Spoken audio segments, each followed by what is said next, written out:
ನಮಸ್ಕಾರ. Welcome to ವಾಸ್ತು ಜ್ಯೋತಿ ಕಾರ್ಯಕ್ರಮಕ್ಕೆ ಸುಸ್ವಾಗತಗಳು. ಈ ದಿನ ವಿಷಯದ ಏನು ಅಂತಂದರೆ, ಶನಿ ವಕ್ರ ತ್ಯಾಗ ಮಾಡಿ ಡೈರೆಕ್ಟ್ ಮೋಷನ್ ಅಂದರೆ ಸಕ್ರಿಯವಾಗಿ ಮೀನರಾಶಿಯಲ್ಲಿ ಮುಂದುವರಿತಿದೆ.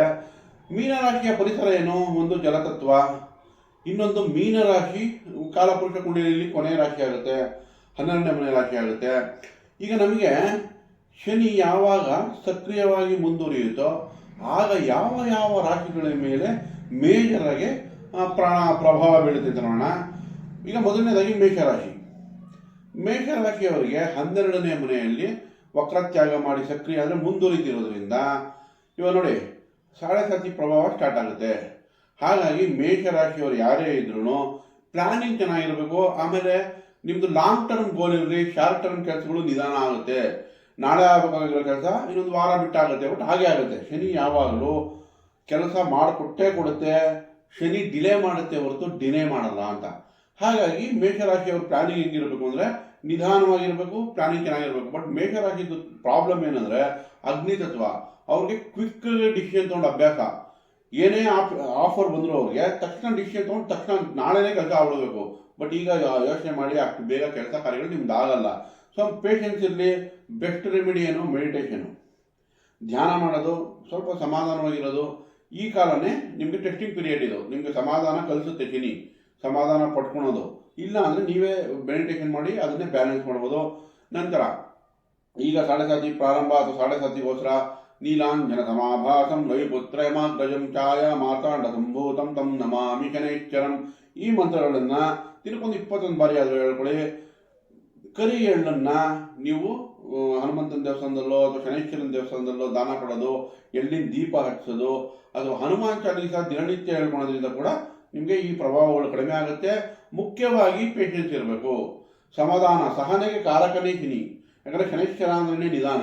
ನಿಮ್ಮ ಕೆಲಸಗಳು ಖಂಡಿತ ಚೆನ್ನಾಗೇ ಆಗುತ್ತೆ. ಮೇಷರಾಶಿಯವರಿಗೆ ಕೇಂದ್ರದಲ್ಲಿ 4ನೇ ಮನೆಯಲ್ಲಿ ಗುರು ಚೆನ್ನಾಗಿರೋದ್ರಿಂದ ನಿಮಗೆ ಅಂಥ ತೊಂದರೆ ಪಡುವಂಥ ಅವಶ್ಯಕತೆ ಇಲ್ಲ. ಈ ನೆಕ್ಸ್ಟ್ ಇಯರ್ ಮೇ ನಂತರ ಗುರು ಬಲ ಬರುತ್ತೆ, ಪಂಚಮಕ್ಕೆ ಹೋದಾಗ ನಿಮ್ಮ ರಾಶಿ ಮೇಲೆ ದೃಷ್ಟಿ ಬೀಳುತ್ತೆ. ಸೊ ಹಾಗಾಗಿ ನಿಮಗೆ ಎದುರುಕೊಳ್ಳುವಂಥ ಸಿಚುವೇಶನ್ ಇಲ್ಲ. ಬಟ್ ಒಂದು ತಿಳ್ಕೊಳ್ಳಿ, ನಿಧಾನ ಆಗೋ ಚಾನ್ಸಸ್ ಇರುತ್ತೆ. ಅರ್ಜೆಂಟ್ ಮಾಡ್ಕೊಳಕ್ಕೆ ಹೋಗಬೇಡಿ. ಈ ಪರಿಹಾರ ಮಾಡ್ಕೊಳ್ಳಿ, ನಿಮಗೆ ಖಂಡಿತ ಒಳ್ಳೆಯದಾಗುತ್ತೆ. ನಂತರ ಬರೋದು ನಮಗೆ ಕರ್ಕಾಟಕ ರಾಶಿಯವರಿಗೆ ಈ ವಕ್ರೀಯ ಶನಿ, ಇಷ್ಟು ದಿವಸ ಇದ್ದಿದ್ದ ಶನಿ ಅಷ್ಟಮದ ರಿಸಲ್ಟ್ ಕೊಡ್ತಾ ಇತ್ತು. ಬಟ್ ಈಗ ವಕ್ರೀಯ ತ್ಯಾಗ ಮಾಡಿ ಸಕ್ರಿಯ ಆಗಿರೋದ್ರಿಂದ ಕರ್ಕಾಟಕ ರಾಶಿಯವರಿಗೆ ಸ್ವಲ್ಪ ನಿರಾಳ. ಯಾಕಂದರೆ ಈಗ ಭಾಗ್ಯದ ರಿಸಲ್ಟ್ ಕೊಡುತ್ತೆ ಇನ್ಮೇಲೆ ಶನಿ. ಬಟ್ ಆದರೂ ಕೂಡ ರಾಹು ಅಷ್ಟಮದಲ್ಲಿದ್ದರೆ ಏನಾನ ತಪ್ಪು ನಿರ್ಧಾರಗಳು ತಗೊಳ್ತೀವಿ, ಅದಕ್ಕೆ ಎಚ್ಚರಿಕೆ ವಹಿಸಬೇಕು.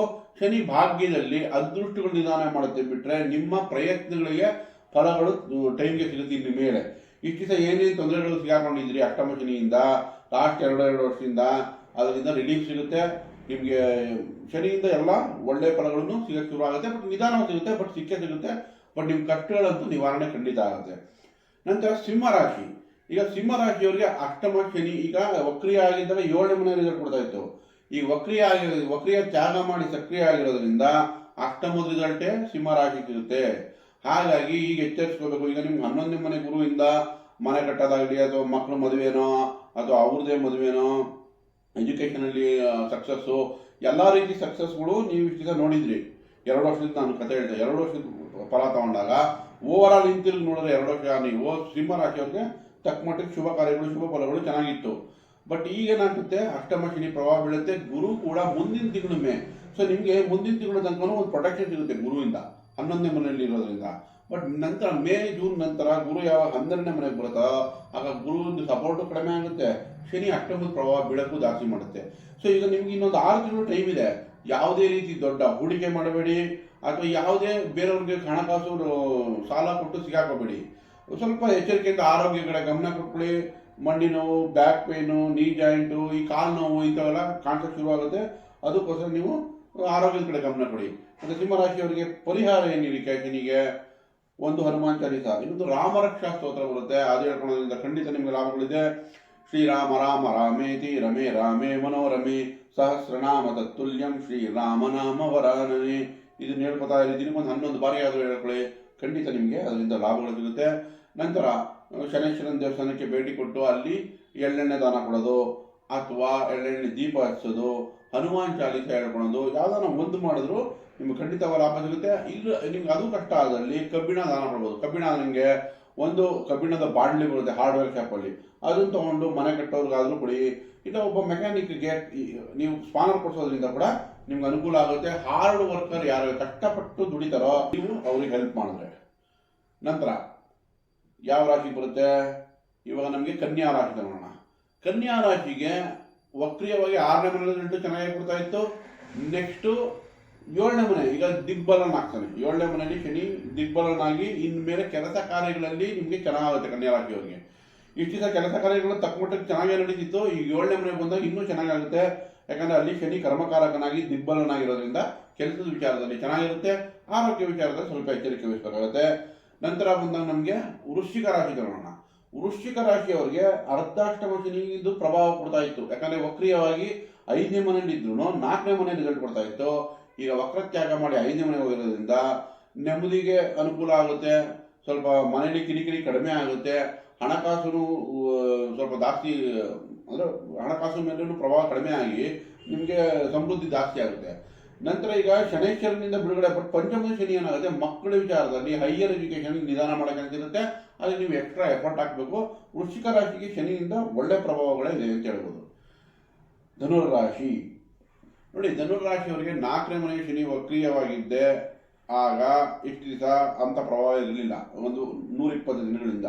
ಈಗ ಡೈರೆಕ್ಟ್ ಆಗಿರೋದ್ರಿಂದ 4ನೇ ಪ್ರಭಾವ ಬೀಳುತ್ತೆ. ಸೊ ಹಾಗಾಗಿ ಬಟ್ ಒಂದು ನಿಮಗೆ ಧನುರಾಶಿಯವರಿಗೆ ಅದೃಷ್ಟ ಏನಂದ್ರೆ ಗುರು ಸಪ್ತಮದಲ್ಲಿದೆ, ನಿಮ್ಮ ರಾಶಿನೇ ನೋಡ್ತೀವಿ, ರಾಶಿನೇ ನೋಡ್ತಿದೆ ಸಪ್ತಮದಿಂದ. ಹಾಗಾಗಿ ನಿಮಗೆ ಗುರು ರಕ್ಷಣೆನೂ ಇದೆ. ಬಟ್ ಆದರೂ ಕೂಡ 4ನೇ ಮನೆ ಶನಿ ಮನೆಯಲ್ಲಿ ಏನಾದರೂ ಒಂದು ಒತ್ತಡಗಳು, ವಾಹನ ರಿಪೇರಿ ಅವಾಗ ತಾಯಿಯಿಂದ ದೂರ ಆಗೋದು, ಅಥವಾ ತಾಯಿಗೆ ಆರೋಗ್ಯದಲ್ಲಿ ತೊಂದರೆ ಬರೋದು, ಈ ಥರ ವಿಷಯಗಳಲ್ಲಿ, ಅಥವಾ ಮನೆಗೆ ಖರ್ಚು ಬರೋದು, ರಿನೋವೇಷನ್ ಖರ್ಚು ಬರೋದು, ಅಥವಾ ಹೈಯರ್ ಎಜುಕೇಷನ್ ಮಾಡ್ತಾ ಇದ್ರೆ ಅದಕ್ಕೆ ನಿಧಾನ ಆಗೋದು. ಸೊ ಈ ಥರ ವಿಷಯಗಳು ಬರುತ್ತೆ. ಸೊ ಇದಕ್ಕೆ ನೀವು ಎಚ್ಚರಿಕೆ ವಹಿಸಬೇಕು. ಆಮೇಲೆ ತಾಯಿ ಆರೋಗ್ಯ ಕಡೆ ಗಮನನೂ ಕೊಡಬೇಕಾಗುತ್ತೆ. ಸೊ ಇವ್ರಿಗೆ ಪರಿಹಾರ ಏನು ಅರ್ಧಾಷ್ಟಮ ಶನಿಗೆ ಅಂತಂದ್ರೆ, ನೀವು ಖಂಡಿತ ರಾಮರಕ್ಷಾ ಸ್ತೋತ್ರ ಹೇಳ್ಕೊಳ್ಳಿ. ಶ್ರೀರಾಮ ರಾಮ ರಾಮೇತಿ ರಮೇ ರಾಮೇ ಮನೋರಮೆ ಸಹಸ್ರನಾಮ ತತ್ತುಲ್ಯಂ ಶ್ರೀರಾಮನಾಮ ವರಾನನೆ. ಇದನ್ನು ಒಂದು 21 ಬಾರಿ ದಿನನಿತ್ಯ ಹೇಳ್ಕೊಳ್ಳೋದ್ರಿಂದ ಸಹನೆ ಶಾಂತಿ ಕಾಪಾಡ್ಕೋಬೇಕು. 4ನೇ ಮನೆ ಅಂತಂದ್ರೇನು, ಸುಖಕಾರಕ, ನಿಮ್ಮ ಮನಸ್ಸು ಕಾರಕ, ಸುಖಕಾರಕ, ತಾಯಿ ಕಾರಕ, ವಾಹನ ಕಾರಕ, ಮನೆ ಕಾರಕ, ಪ್ರಾಪರ್ಟಿಗೆ, ವೆಹಿಕಲ್ಗೆ. ಹಾಗಾಗಿ ಮನಸ್ಸನ್ನು ಶಾಂತಿ ಇಟ್ಕೋಬೇಕು ಅಂದರೆ ಸ್ವಲ್ಪ ಸಹನೆ ಶಾಂತಿ ಕಾಪಾಡ್ಕೊಳ್ಳಿ. ಯಾಕಂದರೆ ಮೊದಲೇ ಅಗ್ನಿ ತತ್ವ ಧನುರಾಶಿ ಹೋಗೋದು, ಸ್ವಲ್ಪ ಕೋಪ ಬೇಗ ಬರುತ್ತೆ. ಅದಕ್ಕೆ ನೀವು ಶಾಂತಿ ಮೆಡಿಟೇಷನ್ ಮಾಡಿ, ಇಲ್ಲ ಶಿವನಿಗೆ ಜಲಾಭಿಷೇಕ ಮಾಡಿ, ಇದರಿಂದ ಬ್ಯಾಲೆನ್ಸ್ ಆಗುತ್ತೆ. ಧನುರಾಶಿಯವರು ಒಳ್ಳೆಯದಾಗುತ್ತೆ. ಮಕರ ರಾಶಿ ನೋಡಿ, ಮಕರ ರಾಶಿಯವರಿಗೆ ವಕ್ರೀಯ ಆಗಿರೋದ್ರಿಂದ ಈ ಲಾಸ್ಟ್ 120 ದಿನಗಳಲ್ಲಿ ಸಣ್ಣ ಪುಟ್ಟ ಆಕ್ಸಿಡೆಂಟ್ ಆಗೋದು, ಇಲ್ಲ ಮೇಲಧಿಕಾರಿಯಿಂದ ಒತ್ತಡ ಬರೋದು, ಇಲ್ಲ ಜಾಗ ಬದಲಾವಣೆ ಆಗೋದು, ಈ ಒತ್ತಡಗಳಲ್ಲಿ ಕಳೆದಿರ್ತೀರ. ಯಾಕಂದರೆ ಶನಿ ಪ್ರಭಾವ ಮತ್ತೆ ಬಂದಿರ್ತೀವಿ 120 ಡೇಸಲ್ಲಿ. ಈಗ ಪರಿಪೂರ್ಣ 7.5 ಬಿಟ್ಟಂಗೆ ನಿಮಗೆ ಇನ್ಮೇಲೆ ನಿಮಗೆ 7.5 ಪ್ರಭಾವ ಇರಲ್ಲ. 3ನೇ ಮನೆ ಶನಿ ಅತ್ಯುತ್ತಮ ರಿಸಲ್ಟ್ ಕೊಡುತ್ತೆ. ಸೊ ಮಕರ ರಾಶಿಯವರಿಗೆ ಒಳ್ಳೆಯದಾಗಲಿ. ಇನ್ನು ಕುಂಭರಾಶಿಯವರಿಗೆ ಈ ಲಾಸ್ಟ್ 120 ದಿವಸ ಶನಿ ವಕ್ರೀಯವಾಗಿ ನಿಮಗೆ ಜನ್ಮದ ರಿಸಲ್ಟ್ ಕೊಡ್ತಾ ಇತ್ತು. ಸರಿ, ಹೋಗಿ ಸ್ವಲ್ಪ ನೆಮ್ಮದಿ ಸಿಗ್ತಾ ಇದೆ ಅಂದಾಗ ಮತ್ತೆ ಕೆಲಸ ಕಳ್ಕೊಂಡಿರ್ತೀರ. ಕೆಲಸದಲ್ಲಿ ತೊಂದರೆ, ಆರೋಗ್ಯದಲ್ಲಿ ತೊಂದರೆ, ಈಗ ಸಮಾಜದಲ್ಲಿ ತೊಂದರೆ, ಅವಮಾನಗಳಾಗಿರುತ್ತೆ. ಸೊ ಕುಂಭರಾಶಿಯವರು ತುಂಬ ಕಷ್ಟದಲ್ಲಿ ಬಂದಿರ್ತಾರೆ. ಈಗ ಜನ್ಮದ ಬಿಟ್ಟು 2ನೇ ಮನೆ ರಿಸಲ್ಟು ಮೀನರಾಶಿಯಲ್ಲೇ ಕೊಡೋದ್ರಿಂದ ನಿಮ್ಗೊಂದು 75% ರಿಲೀಫ್ ಸಿಗುತ್ತೆ ಶನಿಯಿಂದ. ಬಟ್ ಆದರೂ 7.5 ನಡೀತಿದೆ. ಸಹನೆ ಶಾಂತಿ ಈಗಲೂ ಕಾಪಾಡ್ಕೊಳ್ಳಿ ಇನ್ನು 2 ವರ್ಷ. ಬಟ್ ನಿಮ್ಗೇನಂದ್ರೆ ಗುರು ಮಿಥುನ ರಾಶಿಯಲ್ಲಿರೋದ್ರಿಂದ ಗುರು ಬಲ ಇದೆ.